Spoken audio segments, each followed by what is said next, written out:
बोलायच्या निमित्ताने मी पण ते थोडं बारकाव्याने वाचलं, तेव्हा असं लक्षात आलं की ज्यांचे कामं करणं वेगळा विषय, पण पुस्तक जर प्रकाशितच झालं नाही तर यांची पण मागबाईन संपल आहे असं त्याच्यामध्ये नावं येऊन गेले. उद्या जर हे लेख विद्यार्थी वेगवेगळ्या हल्ली त्यांना संशोधनाची कामं भरपूर दिली, योगायोगाने BAला अगदी BAला सुद्धा किंवा कुठल्याही पदवी पातळीवर पण असे जर विषय दिलेले असतील तर मुलं पण वरवर कोण पटकन ते नोंद घेऊन टाकतात आणि या आधारावर पुढचे जर मोठे प्रकल्प निर्माण झाले तर ते खोटे ठरतील. कारण ज्याचं एखादं प्रकाशन झालेलंच नाही आहे त्याचं तुम्ही त्या याच्यामध्ये नाव लिहून टाकलं की यांची एवढे एवढे प्रकाशन आहे, असं नसतं. म्हणजे त्या व्यक्तींशी बोललं गेलं पाहिजे. एक फोन मिळवायला काय लागतं बरं, कोणाचा संपर्क करून घ्यायचा. काही लोकांचं नाही सापडत, खरोखरच खूप काही काही मोठे लोक हातातून निघून गेले की ज्यांच्याकडून मागणं अवघड आहे. त्या काम करतोय सोबत तर काही गोष्टी दिसतात की खरंच काही जणांना वर्षानुवर्ष सोबत होते पण त्याचं कामच माहीत नाही असं, किंवा कधी कधी देण्याची वृत्ती नसते आहे पण आता माझ्याजवळ आहे तर कसं द्यायचं, माझ्या आजोबांच्या काळात.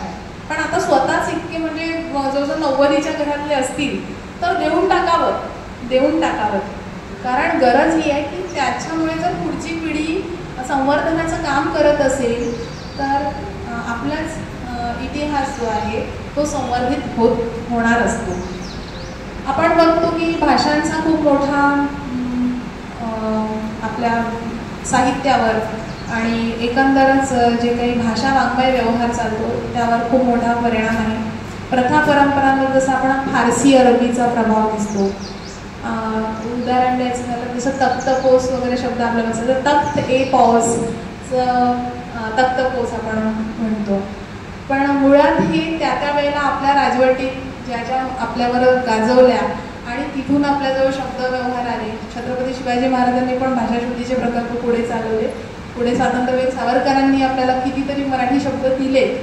पण याच्यामुळे पण आपली भाषा खूप समृद्ध झाली होती. फक्त मूळ मराठी हरवली त्याच्यामुळे नवे शब्द निर्माण झाले. हा एक त्यातला चांगला भाग आहे. दिवाल शब्द आहे, दिवॉलचा तो दिवाल झाला आहे आणि मग आपण मराठीत आणखी त्याला दिवार आणला.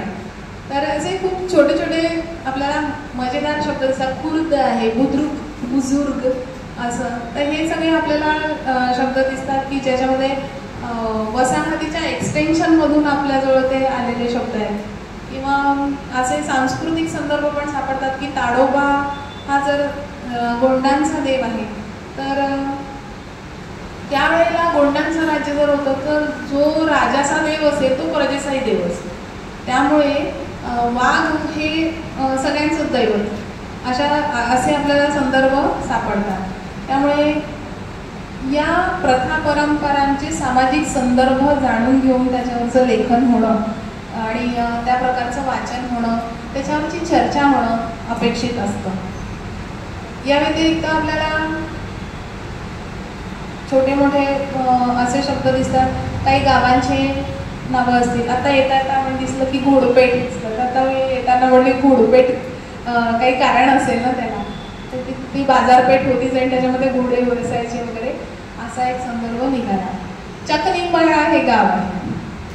तर त्या चकनिंबळ्याचं त्यांचं फॉरेस्ट याच्यावर आहे अभ्यास. तर यावर काम होण्याची गरज आहे की हे नाव का दिलं गेलं, कारण त्याचा संदर्भ कुठेच दिलेला नाही. असे कितीतरी गाव आहेत नाव आणि असे कितीतरी शब्द आहेत की काहींचं व्युत्पत्ती कुळ आणि मूळ शोधली गेली आहे, त्याच्यावर लिखाण झालं आहे. पण अशी बऱ्याच गोष्टी की ज्याच्यावर स्थानिक पातळीवरचं लेखन झालेलं नाही. तर हे आपल्याला काम करायला जागा आहे. आणि हे आपण सगळे सामान्य लोक जे चांगले वाचक आहेत, ज्यांना आवड आहे, जेवढ्या हौशेने सगळेजण जे ऐकायला येतात ते सगळे लिहू शकतात. इतके हे साधे विषय, त्यासाठी खूप मोठा इतिहास तज्ज्ञ असण्याची आवश्यकता नाही. छोट्या छोट्या लेखातून आपले हे कामं होऊ शकतात. एक प्रोजेक्ट म्हणून जर घेतला की या महिन्यात आपण हे लिहू, आपण या महिन्यामध्ये हे लिहू, असं करत करत आपली कामं होऊ शकतात. शब्ददेखी शब्दपेठी मागोवैद्य चालवायची, तर त्याच्यामध्ये ते शब्दाचे कुळ आणि अर्थाचे मूळवर खूप छान लिहायचे.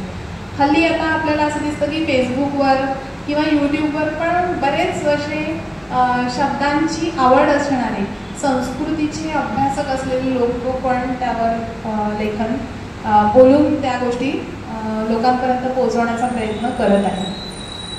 खानपानाच्या गोष्टी या आपल्या संस्कृती अभ्यासामध्ये येतात, तेव्हा हे काम हौशी लोकांनी करायला हरकत नसतं.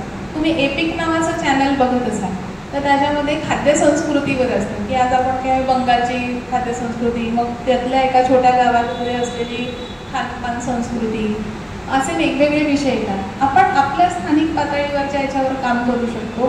जसं चंद्रपूर जिल्ह्यामध्ये चैत्रामध्ये घुगऱ्या हा सगळ्यात जास्त आवडीचा विषय आहे आणि चैत्रात शेतावर त्या गोष्टी खायला आपण एकत्र केल्यानंतर गुढीपाडव्याच्या दिवशी, कारण आपल्या इथे दानापेक्षाही ही सगळी एकत्र कडधान्य होतं, जे होतं ते त्या देवाला दाखवलं जातं आणि मग त्याचं आपण सगळेजण त्या गोष्टी ग्रहण करतो.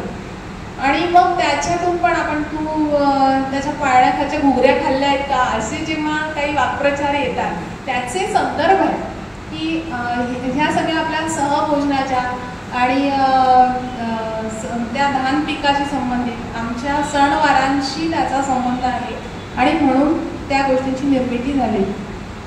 एक चर्चेतून आलेला विषय असतो जसं बाबा फरीद यांची श्रद्धा, हे श्रद्धास्थान असलेले कितीतरी आपली घरं आहेत, तर त्या ठिकाणी खिचडा, मलिदा आणि त्याच्यासोबत घुगऱ्या पण दाखवल्या जातात. तर तो एक विषय. किंवा आपले जगन्नाथ बाबांचा जो जगन्नाथ बाबांचे उपासक, तिथे पण मूळ जो प्रसाद दाखवला जातो तो घुगऱ्यांचा प्रसाद दाखवतो. या सगळ्या गोष्टी लिहिता येतात. म्हणजे हा इतिहासातला भाग आहे, चंद्रपूरच्या इतिहासातला भाग येईल की नाही हा, की छोट्या मोठ्या गोष्टी आमच्या या भागात असते, आमच्या या भागात असते, थोड्या थोड्या अंतरावरच्या. तर हे लेखन एक प्रकारे तुम्ही साहित्य म्हणून लिहिता आणि मग तुमचं सांस्कृतिक लेखन चालतं आणि ह्या सगळ्या गोष्टी मूळ इतिहासातला खूप महत्त्वाचा असा भाग बनून येतात.